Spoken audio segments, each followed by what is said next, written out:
أعوذ بالله من الشيطان الرجيم بسم الله الرحمن الرحيم الحمد لله على ما أنعم وله الشكر على ما ألهم والثناء بما قدم من عموم نعم ابتداء والسبوب آلاء أصداها وتمام منن والاها جمع عن الأساء عددها ونايا عن الجزاء أمادها وتفاوت عن الإدراك أبدها وندبا لاستزادتها بالشكر لاتصالها واستعمد إلى الخلائق بإجزالها وسنى بالندب إلى أمثالها أشهد أن لا إله إلا الله وحده لا شريك له كلمة جعل الإخلاص تابيلها وزمن القلوب موصولها وأنار في الفكر معقولها ثم الصلاة والسلام على أشرف الأنبياء والمرسلين وخاتم النبيين سيدنا ومولانا ومقتدانا بالقاسم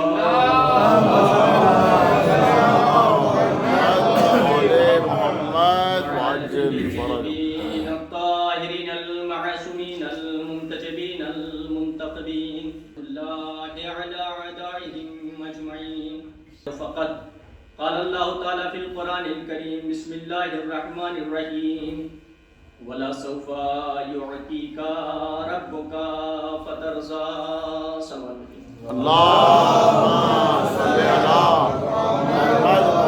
محمد وعجل فرجهم. آپ حضرات سے گزارش ہے ایک مرتبہ سورہ الحمد 3 مرتبہ سورہ توحید کی تلاوت فرما کر مرحومہ انجم رضوی بنت توقیق حسین کی روح کو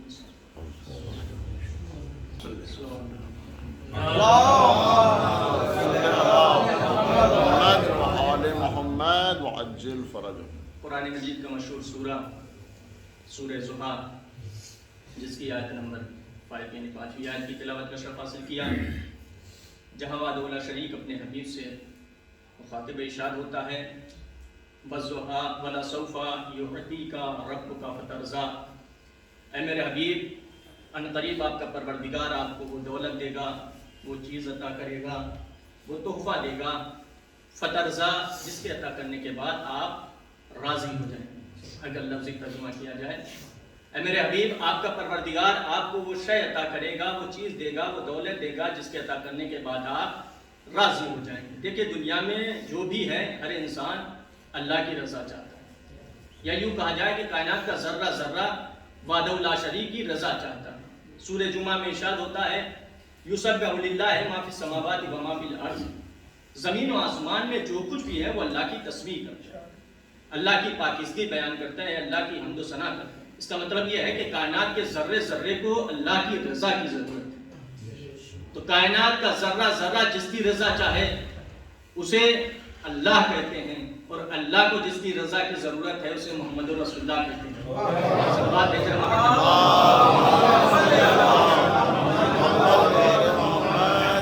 ایک مرحومہ کے اصالِ ثواب کی مجلس ہے، میں نے بھی چاہا کہ شہزادی کے متعلق گفتگو کی جائے، انشاءاللہ محسوس ہوں گے.